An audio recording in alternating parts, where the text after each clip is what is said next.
Ce message vous est présenté par l'Assemblée chrétienne Le Tabernacle. www.letabernacle.net.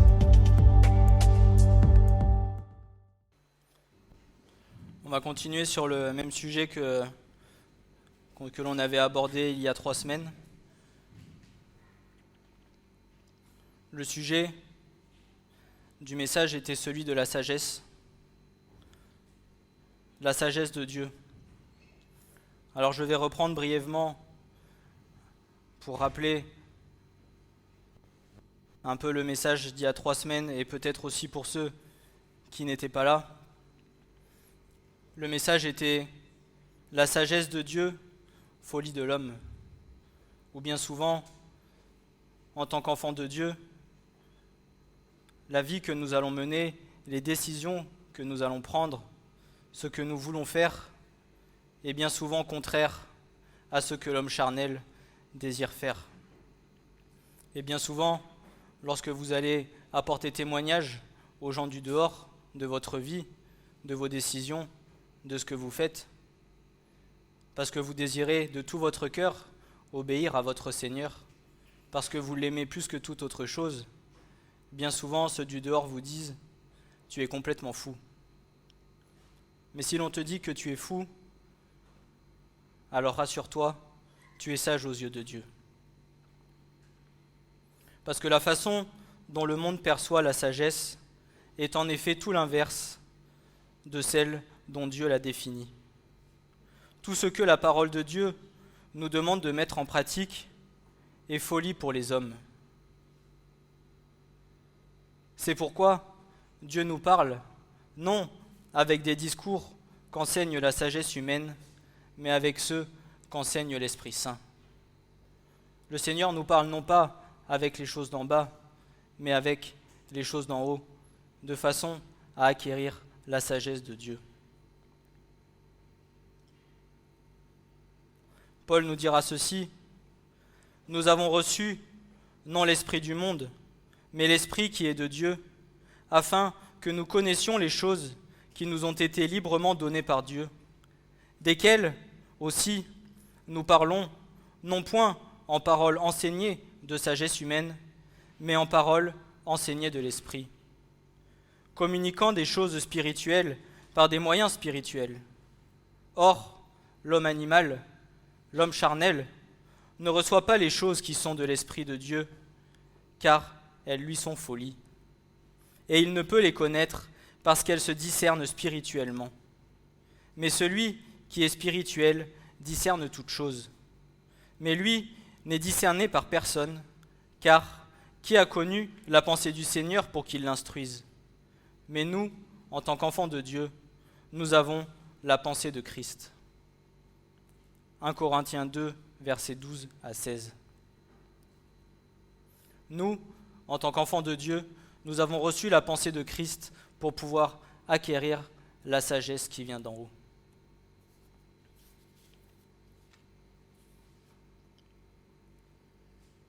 La différence entre la sagesse humaine et la sagesse de Dieu, c'est que la sagesse de l'homme s'appuie sur la raison du monde, alors que la sagesse de Dieu s'appuie uniquement sur la parole de vérité. Toute notre foi, toute notre marche, toutes nos décisions, toute notre vie doit être basée sur la parole de Dieu. Car elle est vérité, car elle est oui et amen, car elle est esprit et vie, car Christ est la parole. Alors si Christ vit en toi, alors la parole vit en toi. Pour devenir sage aux yeux de Dieu et acquérir toute la sagesse qui vient d'en haut, il faut que tu saches que nous aurons un prix à payer dans ta propre vie, tout comme le Christ a payé le prix à la croix pour toi aujourd'hui et pour chaque jour de nos vies.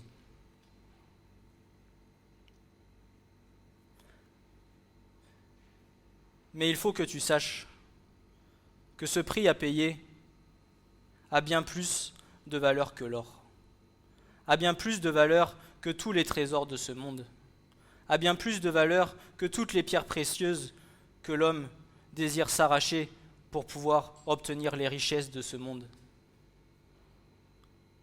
Toi qui as reçu le Christ dans ta vie, ta richesse a bien plus de valeur aux yeux de Dieu que toutes celles que les hommes recherchent aujourd'hui.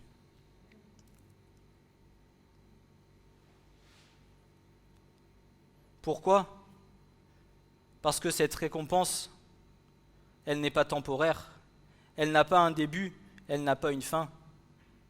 Cette récompense, elle est éternelle. Mais si du moins tu le désires de tout ton cœur, si du moins c'est cette récompense-là que tu désires. La qualité de notre sagesse dépendra comme toute chose de ce à quoi est attaché en priorité notre cœur. Nous devons nous efforcer de nous attacher à plaire à Dieu et pas aux hommes. Tout au long de notre marche, tout au long de notre vie, bien évidemment, parfois, il est compliqué d'avoir affaire au jugement de l'homme. Mais peu importe le jugement de l'homme, parce que ce n'est pas lui qui juge, c'est Christ. Toi, ce que tu te dois de faire, c'est de plaire et d'être agréable à ton Seigneur. De plaire et d'être agréable à ton Maître. Peu importe ce que les hommes pensent de nous, peu importe les réflexions que l'on nous dira, toi, dans ton cœur, plais à celui que tu aimes plus que toute autre chose.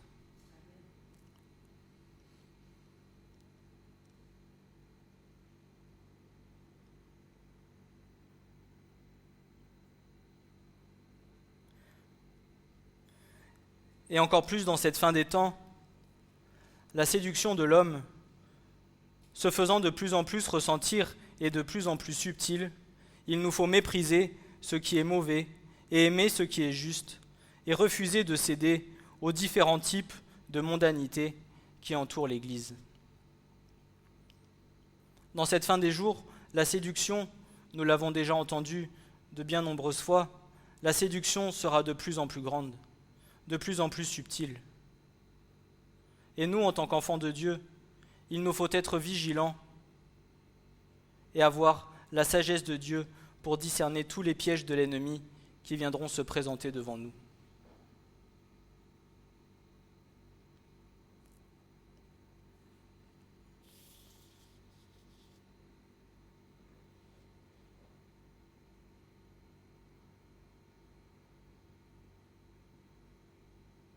Et c'est seulement par la sagesse de Dieu que nous pouvons être prêts pour le retour de notre Seigneur Jésus-Christ que nous attendons tant.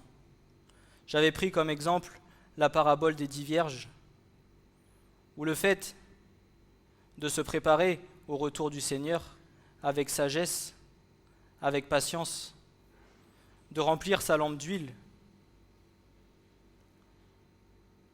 de ne pas être comme les vierges folles en se disant « on ne connaît pas le jour du retour du Seigneur, on a le temps, ce n'est pas demain, c'est dans plusieurs années ».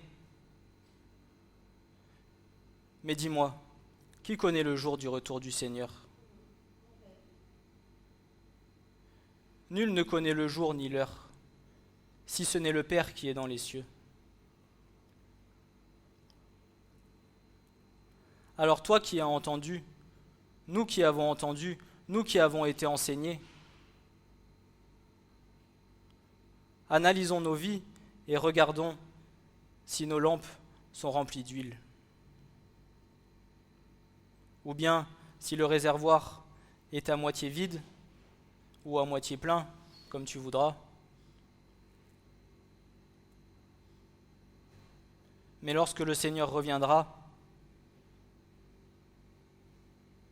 trouveras-tu la porte ouverte ou trouveras-tu la porte fermée ?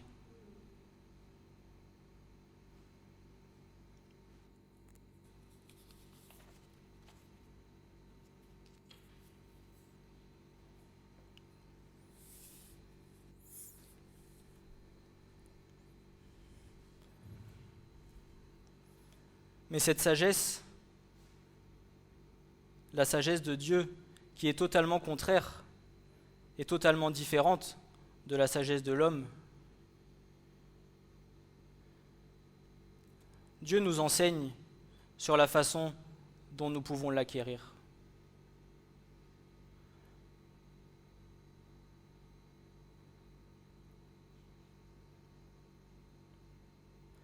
La sagesse ne renferme pas uniquement le fait d'être prudent ou le fait d'être prévoyant. La sagesse de Dieu renferme avant tout l'intelligence.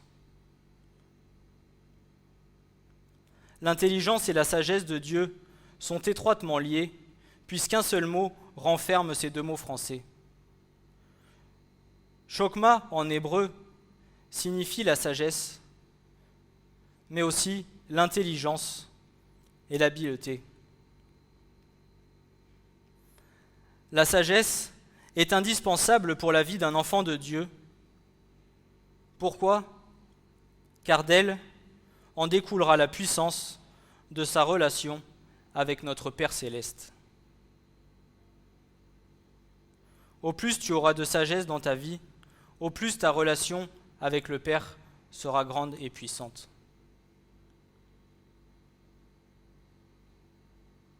Le plus grand désir de notre Père est que nous ne fassions qu'un avec lui. La relation que le Père désire que tu aies avec lui, c'est une relation de cœur à cœur, une relation d'unité, que tu ne fasses qu'un avec lui.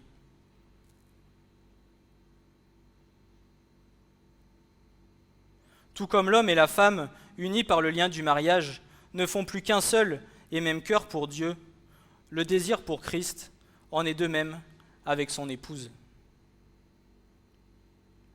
Selon toi, quel est pour le Seigneur son plus grand désir vis-à-vis de son épouse ? N'est-il pas de faire l'unité avec elle, de ne faire qu'un avec elle ? Mais si ton cœur est divisé, si ton cœur est un peu dans le monde et un peu au Seigneur, comment veux-tu que l'unité se fasse au sein de l'épouse de Christ ?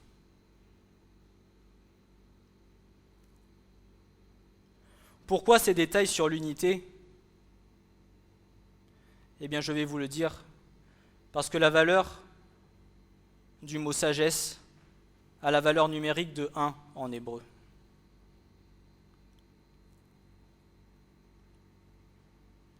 La sagesse, l'intelligence et la crainte de Dieu sont étroitement liées. Si tu n'as pas la crainte de ton Dieu, la crainte par amour pour lui, alors laisse-moi te dire que tu manques de sagesse.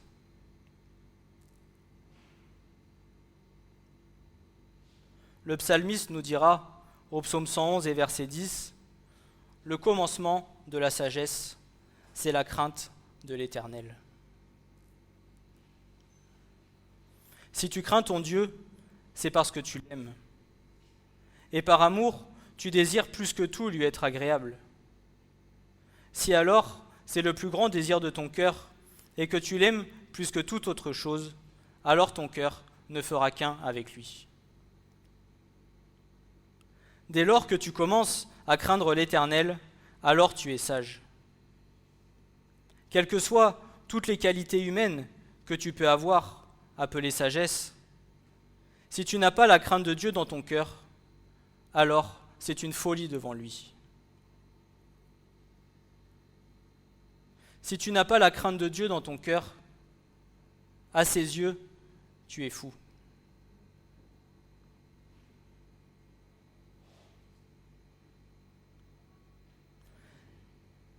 Si l'amour le plus grand dans ton cœur n'est pas celui pour le Père,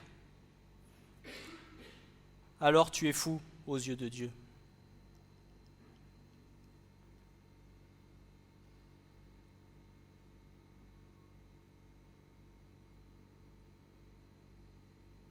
Comment obtenir cette sagesse ? Ce n'est qu'en gardant les paroles de Dieu dans nos cœurs que nous apprendrons à vivre notre relation avec le Père dans la sagesse et la justice.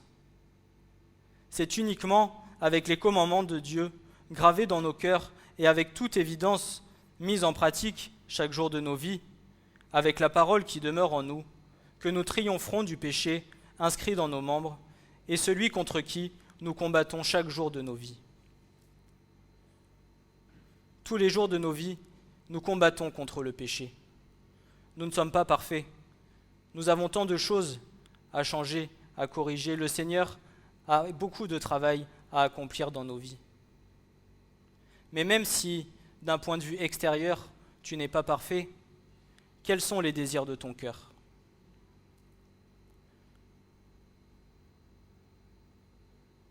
Le Seigneur ne sonde pas la chair ou l'extérieur. Le Seigneur sonde les cœurs et les reins. Même si tu n'y arrives pas, même si c'est difficile, même si des fois tu as des difficultés, mais que chaque jour tu mets un peu plus d'efforts, et que dans tes prières tu demandes l'aide au Seigneur pour arriver à ce que la parole de Dieu te demande. Alors ne t'inquiète pas, Dieu ne regardera pas à ce que tu es en dehors, mais il regardera à ce que tu désires au-dedans de ton cœur. Si ton plus grand désir est d'obéir aux commandements de Dieu,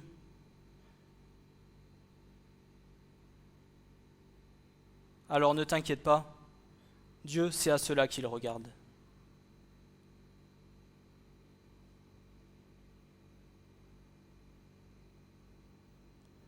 C'est tout au long de notre marche et tout au long de notre vie que nous sommes formés et que nous sommes façonnés par le Saint-Esprit et par Dieu et par le Seigneur.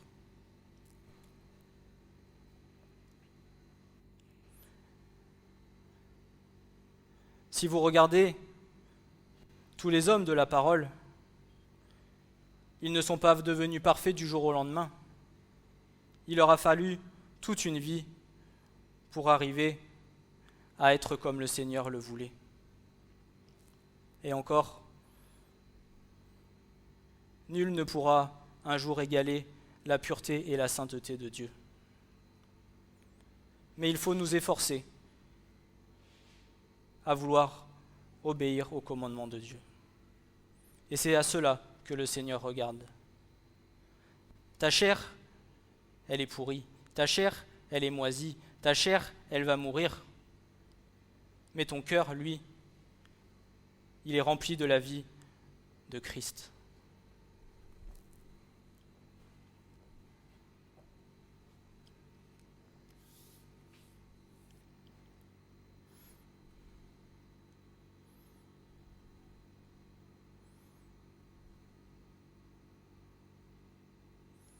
On va prendre Proverbe 2, versets 1 à 7.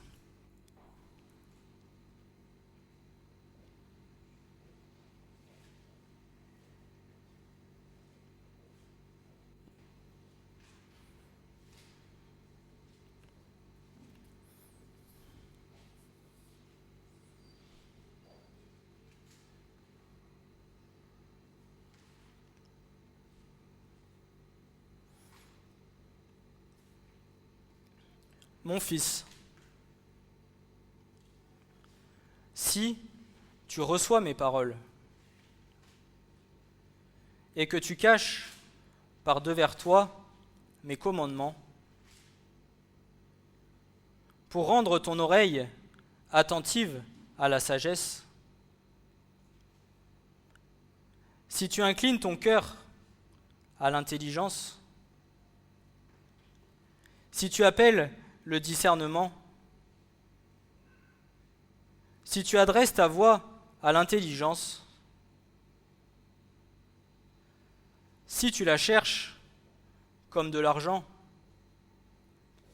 et que tu la recherches comme des trésors cachés, alors tu comprendras la crainte de l'Éternel et tu trouveras la connaissance de Dieu. Car l'Éternel donne la sagesse, de sa bouche procède la connaissance et l'intelligence. Il réserve de saints conseils pour les hommes droits. Il est un bouclier pour ceux qui marchent dans l'intégrité, protégeant les sentiers de juste jugement et gardant la voie des saints.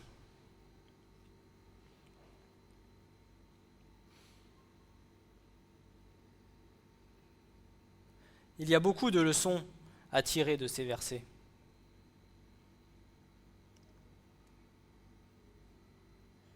Le Père nous encourage à rechercher et à demander avec ardeur la sagesse. Non pas la sagesse que nous nous sommes faite à notre image, mais celle telle que Dieu la considère. Une sagesse qui consiste à être attentif, obéissant, et avec laquelle toute intelligence te sera donnée afin de découvrir les trésors cachés de la parole.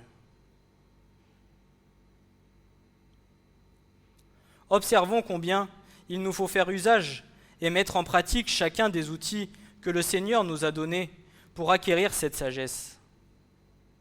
Reçois ces paroles et cache ces commandements par la lecture de la parole. Rends ton oreille attentive et incline ton cœur avec soumission par amour pour ton Dieu. Adresse ta voix par le moyen de la prière et cherche en creusant dans les profondeurs de la parole.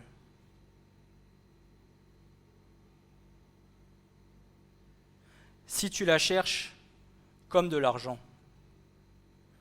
Pourquoi est-ce qu'il est dit ça ici ? Parce que bien souvent, nous avons plus tendance à nous efforcer, à chercher des solutions pour acquérir davantage de moyens terrestres, plutôt que de nous efforcer à chercher et à passer du temps dans les choses pour acquérir des trésors spirituels.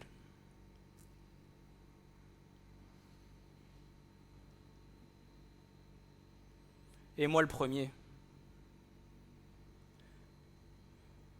Travailler 70 heures, 80 heures par semaine au travail, à me tuer à la tâche, à me fatiguer pour pouvoir gagner de l'argent, je vais être capable de passer ces 70 ou 80 heures. Mais combien de temps reste-t-il pour le Seigneur ? Combien de temps puis-je consacrer de ma vie à mon Dieu ?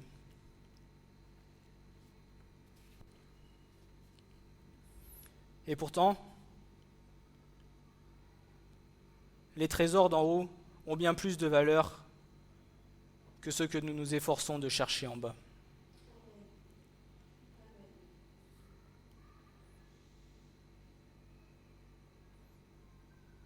Alors pardon si parfois j'ai les larmes qui me montent, mais c'est que les paroles de ce message en même temps me touchent puisque c'est valable aussi pour ma propre vie.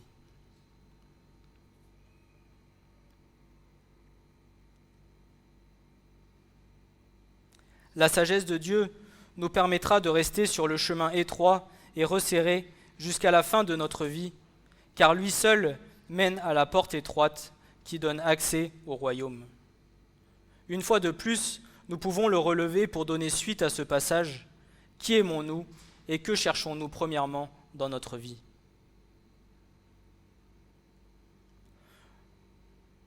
Le Seigneur ne jette pas ses perles au pourceau. Il réserve ses saints conseils aux hommes droits et intègres de cœur, en les gardant dans le chemin de sainteté jusqu'au bout. Si dans ce passage, il est fait appel à notre mémoire et à notre oreille pour acquérir la sagesse, la place centrale en revient au cœur. Car c'est autant au cœur qu'à la mémoire qu'il revient de garder les préceptes et les leçons que la sagesse de Dieu nous apprend. C'est avec le cœur que l'on élève la voix pour prier et faire appel à Dieu pour qu'il nous donne la sagesse. Et c'est bien parce que le cœur estime que la sagesse est chose plus précieuse que l'or et l'argent que l'on commence à comprendre ce qu'il y a de plus important pour une vie humaine, la crainte et la connaissance de Dieu.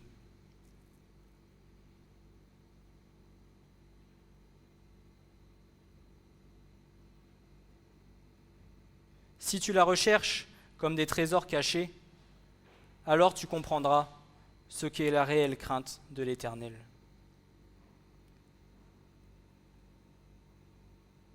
Mais si de tout ton cœur tu désires acquérir la sagesse de Dieu, alors sache que tu seras gardé sur toutes les voies que le Seigneur aura mis pour ta vie.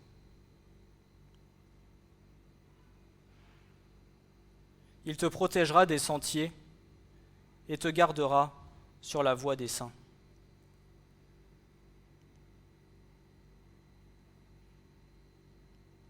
Toute la création de Dieu a été faite avec sagesse et intelligence. C'est pour cela que ces deux mots sont indissociables. C'est par la sagesse que l'Éternel a fondé la terre, c'est par l'intelligence qu'il a affermi les cieux. Si tu manques de sagesse, qu'est-ce que la parole nous dit? Alors, demande-la à Dieu. Dès lors, tu seras intelligent.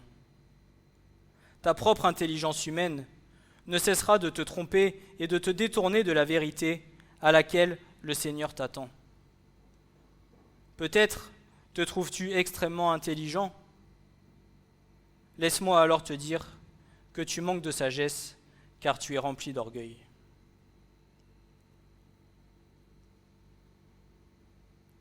Ton intelligence ne vient pas de toi. Ton intelligence, elle vient de Dieu.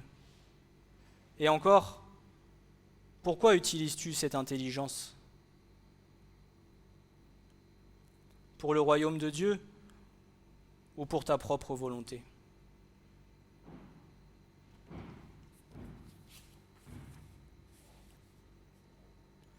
Rappelons-nous que Dieu résiste aux orgueilleux, mais qu'il fait grâce aux humbles. Celui qui compte sur sa propre sagesse ne peut pas acquérir la sagesse de Dieu.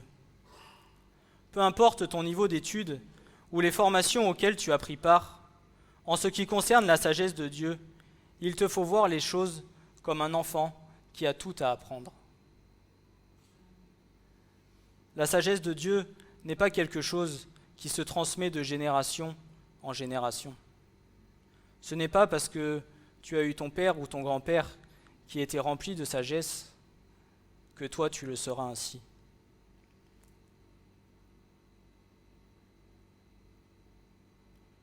La sagesse de Dieu doit être un désir profond du cœur.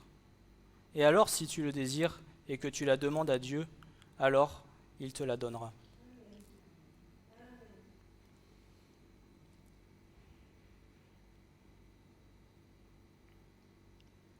Et nous avons un exemple dans la parole.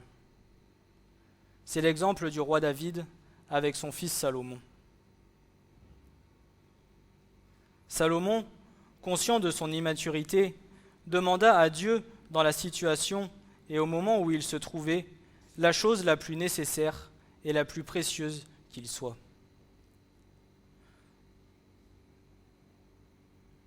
Souvenez-vous, vendredi, quand à un moment donné, notre sœur a prié et qu'elle a dit « Seigneur, ce soir, je ne veux rien te demander. » Qu'est-ce que nous avons tendance à demander dans nos prières? Des choses pour notre propre plaisir, pour notre propre désir, ou bien des choses pour le royaume d'en haut? Écoutez ce que Dieu va dire. Salomon va prier, va dire « Et maintenant, Éternel mon Dieu, tu as fait roi ton serviteur en la place de David, mon père. Et moi, je suis un jeune garçon, je ne sais pas sortir et entrer. Et ton serviteur est au milieu de ton peuple que tu as choisi, un peuple nombreux qui ne se peut compter ni nombrer à cause de sa multitude. Donne donc à ton serviteur un cœur qui écoute pour juger ton peuple, pour discerner entre le bien et le mal, car qui est capable de juger ton si grand peuple? 1 Roi 3, versets 7 à 9. Cette demande de Salomon fut faite comme un petit garçon, et surtout avec aucune demande d'intérêt matériel ou qui le mettrait lui en valeur. quand vous priez, soyez comme des petits enfants, dira le Seigneur. Salomon demanda simplement un cœur qui écoute, qui lui permettra de discerner le bien et le mal. Ayant agi avec foi et amour, sa requête plut à Dieu qui l'a exaucée. Et écoutez ce que Dieu va lui répondre. Et la parole fut bonne aux yeux du Seigneur que Salomon eût demandé cette chose. Et Dieu lui dit, parce que tu as demandé cela, et que tu n'as pas demandé pour toi de longs jours, et que tu n'as pas demandé pour toi des richesses, et que tu n'as pas demandé la vie de tes ennemis, mais que tu as demandé pour toi du discernement afin de comprendre le juste jugement, voici, je fais selon ta parole. Voici, je t'ai donné un cœur sage et intelligent, en sorte qu'il n'y aura eu personne comme toi, avant toi, et qu'après toi, il ne se lève personne comme toi. Et écoutez, et je t'ai donné aussi ce que tu n'as pas demandé, tant les richesses que la gloire, de sorte qu'il n'y aura personne comme toi parmi les rois tous tes jours. Et si tu marches dans mes voies, gardant mes statuts et mes commandements, comme David ton père a marché, alors je prolongerai tes jours.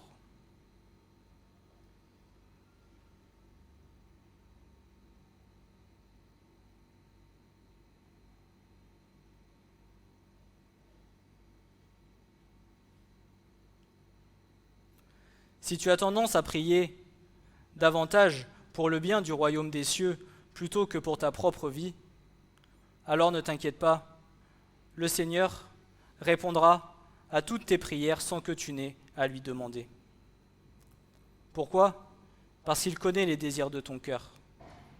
Et avant même que tu aies ouvert la bouche, et avant même que tu lui demandes quelque chose, il sait déjà ce que tu vas dire.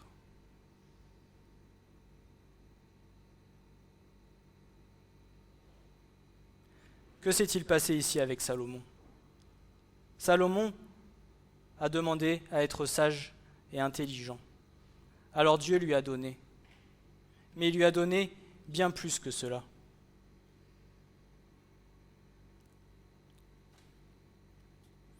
La sagesse véritable de Dieu n'habite pas naturellement en l'homme et ne se transmet pas de génération en génération.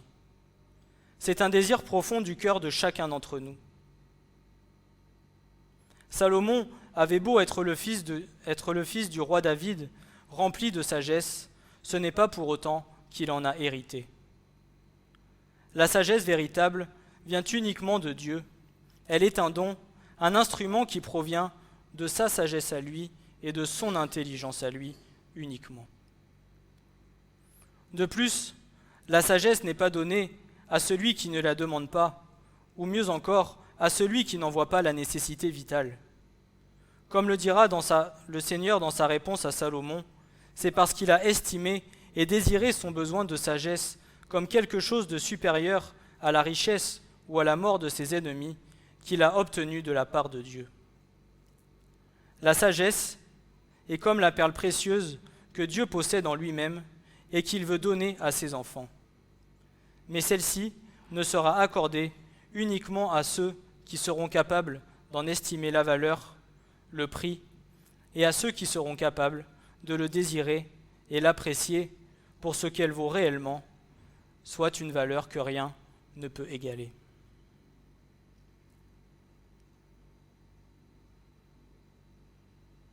Ce n'est pas moi qui dis ces choses. La parole de Dieu nous le dit. Job nous le dit. Mais la sagesse, où la trouve-t-on ? Et où est le lieu de l'intelligence ? Aucun mortel n'en connaît le prix, et elle ne se trouve pas sur la terre des vivants. L'abîme dit, elle n'est pas en moi, et la mer dit, elle n'est pas chez moi. Elle ne s'échange pas contre de l'or pur. et l'argent ne se pèse pas pour l'acheter. On ne la met pas dans la balance avec l'or d'Ophir, avec l'onyx précieux et le saphir. On ne peut lui comparer ni l'or, ni le verre, ni l'échanger contre un vase d'or fin. À côté d'elle, le corail et le cristal ne viennent pas dans la mémoire, et la possession de la sagesse vaut mieux que les perles. La topaze d'Éthiopie ne lui est pas comparée, on ne la met pas dans la balance avec l'or pur. Mais la sagesse, d'où vient-elle? Et où est le lieu de l'intelligence? Elle est voilée aux yeux de tous les vivants, et elle est cachée aux oiseaux des cieux. La destruction et la mort disent, de nos oreilles, nous en avons entendu la rumeur. Dieu comprend son chemin, et lui, il connaît son lieu. Car lui voit jusqu'au bout de la terre, sa vue s'étend sous tous les cieux.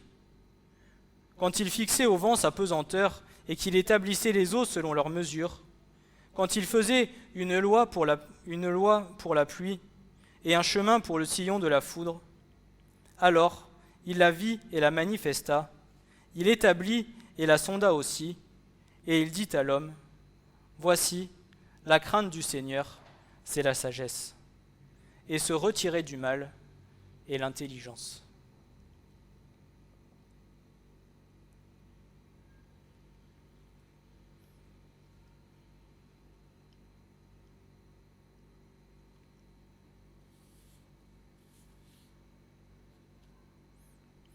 Vous voyez que la sagesse, l'intelligence et la crainte de Dieu sont trois choses qui sont étroitement liées. C'est pour ça que je disais précédemment, si tu n'as pas la crainte de Dieu, alors tu manques de sagesse.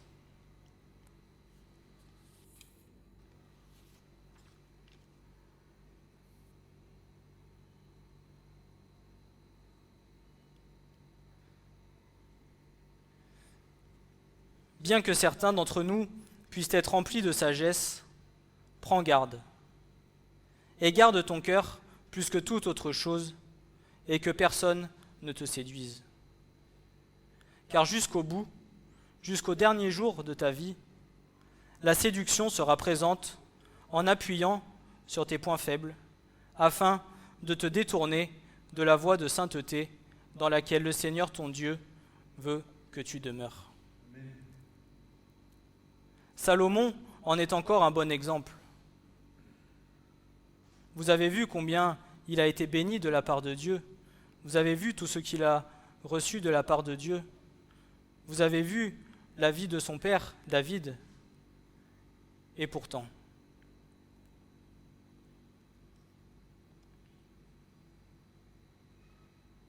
aussi grande que fut la bénédiction pour lui qu'il reçut de la part de Dieu dans sa jeunesse, lorsqu'il avait un cœur humble et simple devant Dieu, Salomon fut incapable de conserver dans ses vieux jours la sagesse lorsque son cœur se détourna du Dieu vivant pour se tourner vers les idoles. 1 Roi 11, versets 1 à 6. Mais le roi Salomon aima beaucoup de femmes étrangères, outre la fille du Pharaon, des Moabites, des Ammonites, des Édomites, des Sidoniennes, des Étiennes, d'entre les nations dont l'Éternel avait dit aux fils d'Israël, « Vous n'entrerez vers elles, et elles ne viendront pas vers vous. Certainement, elles détourneraient vos cœurs après leur Dieu. » Salomon s'attacha à elles par amour. Et il avait 700 femmes, princesses, et 300 concubines, et ces femmes détournèrent son cœur. Et il arriva, au temps de la vieillesse de Salomon, que ces femmes détournèrent son cœur auprès d'autres dieux, et son cœur ne fut pas parfait avec l'Éternel, son Dieu, comme le cœur de David, son père. Et Salomon alla après Atstoret, la divinité des Sidoniens, et après Milcom, l'abomination des Ammonites. Et Salomon fit ce qui est mauvais aux yeux de l'Éternel, il ne suivit pas pleinement l'Éternel, comme David, son père. Si aujourd'hui tu es rempli de la sagesse de Dieu, merci Seigneur. Mais demande au Seigneur de te garder de toute tentation et de préserver en toi cette sagesse. Parce que jusqu'au dernier jour, l'ennemi sera là pour essayer de nous séduire. Et malgré ce que Salomon avait reçu de la part de Dieu, l'ennemi savait quel était son point faible. Tout comme l'ennemi connaît chacun de nos points faibles et sait exactement l'endroit où nous sommes le plus sensibles, afin de nous faire chuter et de nous détourner de la vérité de Dieu.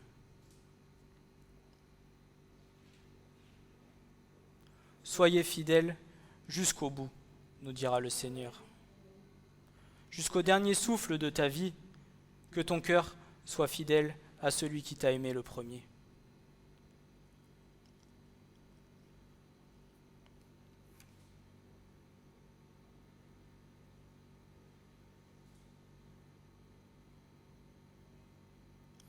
Les hommes qui sont privés de la sagesse de Dieu sont aussi appelés des insensés, des hommes privés de bon sens. Ils sont aussi appelés méchants à cause de la fourberie de leurs actes. Mais leurs travers ont une cause précise. Leur cœur n'est pas attaché à Dieu. S'ils sont fous, c'est pour la simple et bonne raison que la crainte de Dieu n'habite pas encore en eux. Changer le cœur de l'homme pour leur donner un cœur sage. Aucun homme parmi la création n'est capable d'exécuter une telle chirurgie, si ce n'est le Christ. Celui qui viendra convaincre cette âme de péché, de justice et de jugement par l'œuvre du Saint-Esprit en eux. Seul le Saint-Esprit pourra venir déposer en nous la sagesse de Dieu, si du moins nous la demandons de tout notre cœur.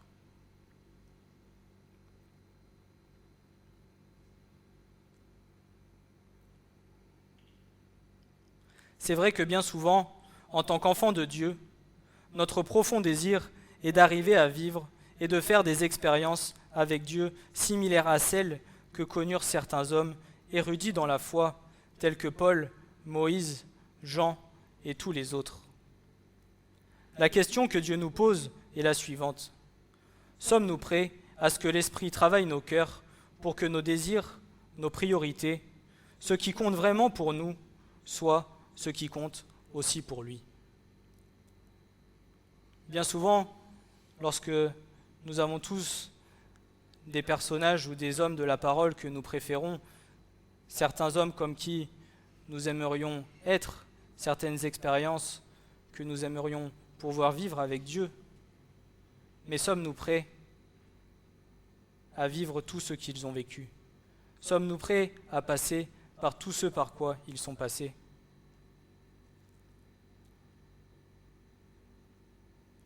Le gouvernail de ta vie, est-ce que tu veux continuer à le tenir, à diriger la barque là où toi tu veux aller, ou es-tu prêt à lâcher le gouvernail et à laisser le Seigneur t'emmener là où lui il veut t'emmener?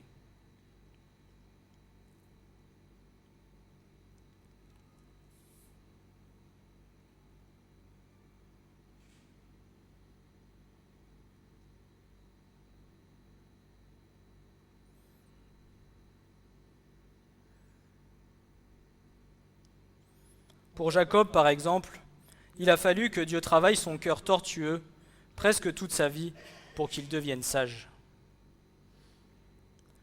La sagesse de Dieu va s'acquérir tout au long de notre vie, pas à pas, au fur et à mesure. Petit à petit, Dieu va venir et former le vase d'argile que nous sommes, comme lui veut que nous soyons. Mais es-tu de l'argile dure, qui va avoir tendance à casser dès qu'on va le toucher, ou es-tu de l'argile souple, qui va se laisser travailler et modeler comme le Seigneur veut que nous le soyons?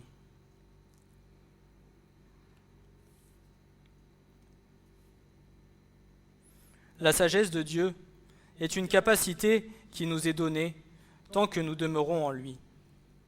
Nous pouvons avoir, comme Salomon, toute une vie exemplaire et brillante derrière nous. Si nous nous éloignons de Dieu, si notre cœur se détache de lui, la sagesse nous quittera avec lui. Nous ne pourrons pas plus la retenir et la garder, tout comme une citerne crevassée ne peut garder l'eau qui est en elle. Même si le Seigneur t'a donné la sagesse, même si cette sagesse a été acquérie avec l'aide de Dieu, mais qu'un jour tu t'éloignes de lui, sache que cette sagesse ne restera pas en toi. Au fur et à mesure, tu perdras la sagesse que Dieu t'a donnée pour redevenir ce que tu étais auparavant.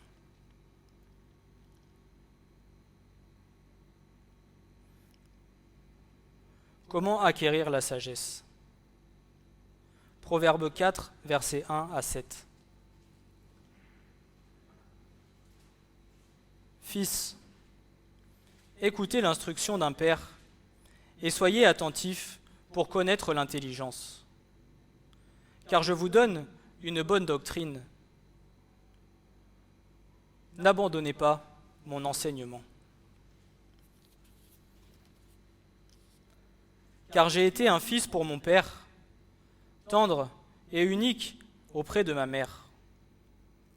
Il m'a enseigné et m'a dit que ton cœur retienne mes paroles. Garde mes commandements et tu vivras. Acquiers la sagesse, acquiers l'intelligence, ne l'oublie pas et ne te détourne pas des paroles de ma bouche. Ne l'abandonne pas et elle te gardera, aime-la et elle te conservera.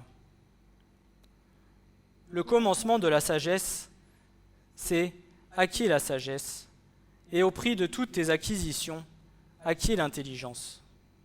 Exalte-la et elle t'élèvera. Elle t'honorera quand tu l'auras embrassée.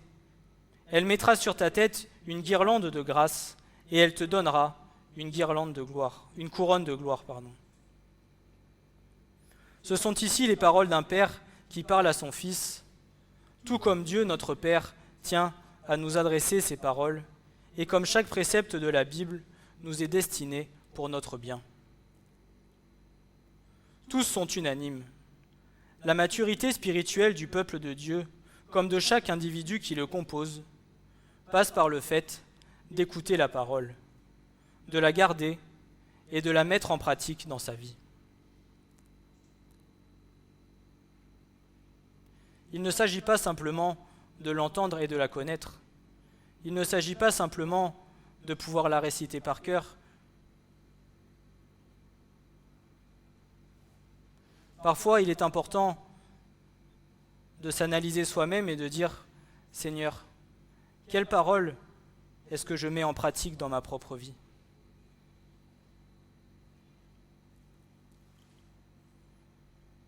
Un jour, faites l'expérience. Vous prenez ne serait-ce qu'un seul verset qui contient quelques mots et mettez ce verset en pratique. Et vous verrez,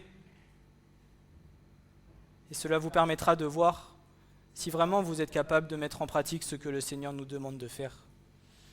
Et une fois que vous aurez réussi, avec l'aide du Seigneur bien évidemment, dites-vous que vous avez du chapitre 1 de la Genèse jusqu'au dernier chapitre de l'Apocalypse à mettre en pratique dans votre vie. C'est là que vous voyez qu'il y a encore beaucoup de travail dans chacune de nos vies.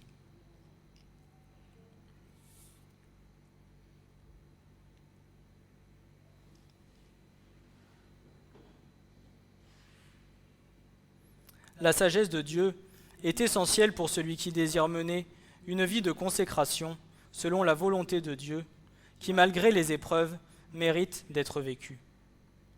Mais il n'est pas facile d'atteindre une telle sagesse, car elle n'est accordée qu'à ceux qui payent le prix pour l'acquérir. L'acquisition de la sagesse se fera par l'instruction du Saint-Esprit en toi, par une transformation spirituelle qui comprend le fait de se détourner du mal afin de rechercher la connaissance de Dieu, par une relation de cœur à cœur qui constituera le premier pas vers la sagesse divine. Elle se fera également par la piété, en prenant grâce à l'instruction et en acceptant la correction de Dieu, mais aussi ses commandements, étant capable aussi d'accepter et de prêter attention aux sages conseils des anciens dans la foi, chérissant davantage la sagesse et l'instruction plutôt que l'argent, l'or ou les pierres précieuses. Vous savez, quand nous sommes jeunes dans la foi et que vous avez des anciens qui viennent et qui vous conseillent comment marcher avec le Seigneur, qui vous conseillent pour suivre le chemin étroit et resserré que le Seigneur nous demande de suivre, ce n'est pas pour nous embêter, mais c'est pour nous aider, c'est pour nous garder, c'est pour nous mettre sur le droit chemin.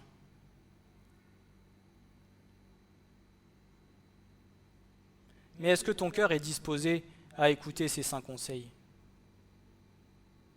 Ou est-ce que tu veux faire tes propres expériences par toi-même et voir ce que ça va donner si tu suis ton propre raisonnement plutôt que de suivre le conseil d'un ancien dans la foi ?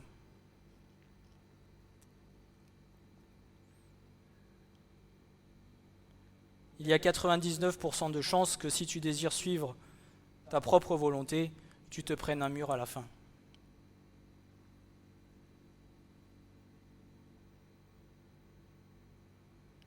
Mais si tu n'es pas prêt à écouter les saints conseils des anciens, par amour pour toi, seras-tu prêt à écouter les conseils de Dieu ?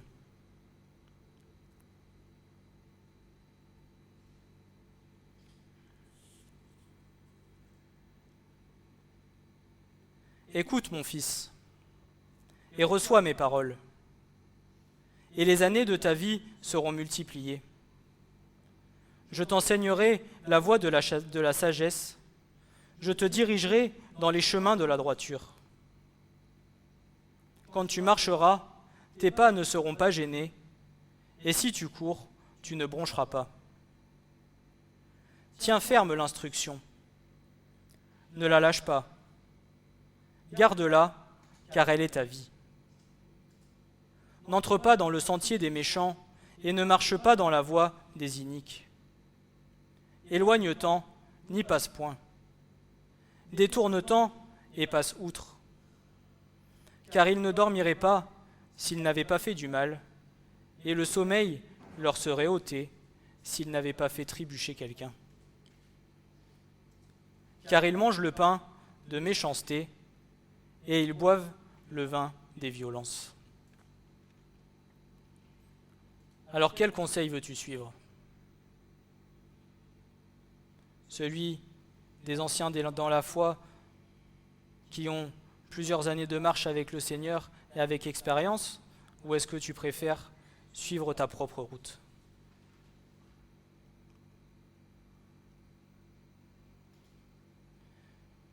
Bien souvent, si tu n'es pas prêt à suivre les conseils, c'est que quelque part, tu as une part d'orgueil dans ton cœur. Parce que tu te crois supérieur en te disant « Moi, je n'ai pas besoin d'aucun conseil. » Et pourtant. Alors bien évidemment, les conseils sont à analyser avec l'aide du Saint-Esprit pour savoir si réellement ce sont de saints conseils. Mais à toi quand même de savoir qui c'est qui te donne ce conseil, et à toi de savoir s'il est bon de le suivre ou pas.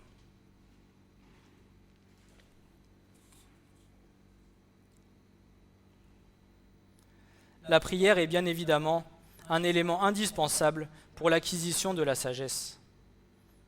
La prière qui découle de la motivation profonde du cœur. Mais qu'est-ce qui se trouve au cœur de nos prières ? Nos priorités sont-elles en nos propres intérêts ou bien dans les intérêts du royaume des cieux ? Vous demandez et vous ne recevez pas. Pourquoi ? Parce que vous demandez mal, afin de le dépenser pour vos voluptés, nous enseigne Jacques. Alors que Jésus priait ses disciples se sont approchés de lui pour qu'il les enseigne à prier. La réponse de Jésus n'est pas longue, elle tient en quelques mots. Mais ce qui sortit de la bouche de Jésus a suffi pour nous instruire sur ce qu'est la vraie prière. Quand vous priez, n'usez pas de vaines redites comme ceux des nations, car ils s'imaginent qu'ils sont exaucés en parlant beaucoup. Ne leur ressemblez donc pas, car votre Père sait de quoi vous avez besoin avant que vous lui demandiez. Matthieu 6, versets 7 et 8. La vraie prière d'un disciple de Jésus est celle qui rejoint dans ses aspirations ce qui se trouve au cœur de la volonté de Dieu, la manifestation de sa gloire. Il n'est certes pas interdit pour nous de prier pour nos besoins ici-bas, mais nous ne prions correctement pour nos besoins que si nos prières sont accordées avec ce qui compte le plus pour Dieu, que son nom soit sanctifié, que son règne vienne, et que sa volonté soit faite sur la terre, comme elle est faite dans le ciel.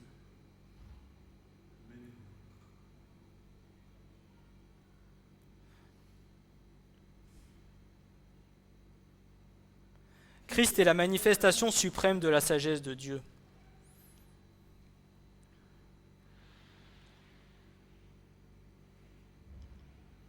Plus tu arriveras à laisser Christ gérer dans ta vie, plus tu laisseras ton moi diminuer et laisser le Seigneur prendre toute la place, et plus tu arriveras à faire ce que Dieu désire accomplir avec toi. La parole de Dieu, c'est ta vie. La parole de Dieu, c'est ce qui t'aide à grandir, c'est ce qui t'aide à avancer, c'est ce qui te console, c'est ce qui te fortifie, c'est ce qui t'encourage. Alors garde-la sur ton cœur. Christ, qui est la parole, est notre sagesse et l'accomplissement de cette idéale sagesse. Il est notre vie. Ceux qui ont reçu et accepté le Christ comme leur Seigneur et leur Sauveur auront la vie éternelle. C'est pourquoi, moi aussi, nous dira Paul, ayant ouï parler de la foi au Seigneur Jésus qui est en vous, et de l'amour que vous avez pour tous les saints, je ne cesse de rendre grâce pour vous, faisant mention de vous dans mes prières, afin que le Dieu de notre Seigneur Jésus-Christ, le Père de gloire, vous donne l'esprit de sagesse et de révélation dans sa connaissance. Les yeux de votre cœur étant éclairés, pour que vous sachiez quelle est l'espérance de son appel, et quelles sont les richesses de sa gloire, de son héritage dans les saints, et quelle est l'excellente grandeur de sa puissance envers nous qui croyons, selon l'opération de la puissance de sa force, qu'il a opérée dans le Christ, en le ressuscitant d'entre les morts. Éphésiens 1, versets 15 à 20. La vie d'un enfant de Dieu viendra à s'épanouir sous les rayons bienfaisants de l'intelligence et de la sagesse de Dieu, ne cessera de goûter aux bénédictions qui découlent de la sagesse et d'être gardé de beaucoup de dangers. La sagesse de Dieu est le seul vrai rempart, suffisamment puissante pour nous garder du mal. Oui, la sagesse conduit sur la voie des justes et des gens de bien, et elle préserve l'homme de la folie qui le mène à la ruine et à la mort. Bienheureux l'homme qui trouve la sagesse et l'homme qui obtient l'intelligence, car son acquisition est meilleure que l'acquisition de l'argent, et son revenu est meilleur que leur faim. Elle est plus précieuse que les rubis, et aucune des choses auxquelles tu prends plaisir ne l'égale. Longueur de jour est dans sa main droite, dans sa gauche, richesse et honneur. Ses voies sont des voies agréables, et tous ses sentiers sont paix. Elle est un arbre de vie pour que ceux qui la saisissent et qui la tiennent ferme aient rendu bienheureux. Amen.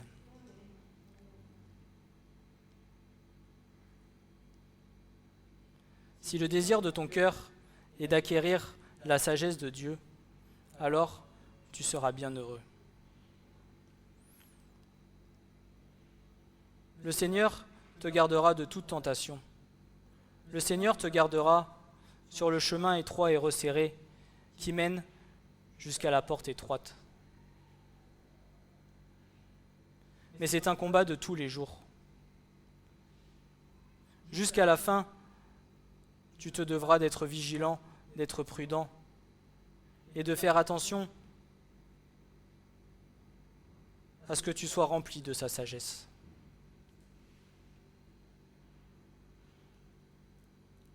Ce n'est pas pour nous embêter que le Seigneur nous dit toutes ces choses, mais c'est par amour.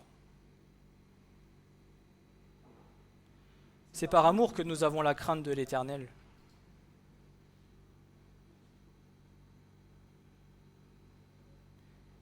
Et c'est parce qu'il t'aime et que tu comptes pour lui comme la prunelle de ses yeux.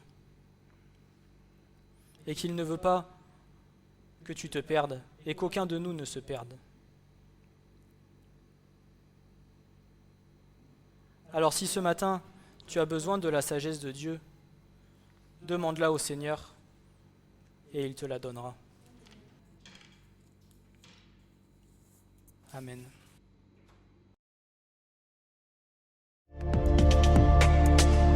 Ce message vous a été présenté par l'Assemblée chrétienne Le Tabernacle. www.letabernacle.net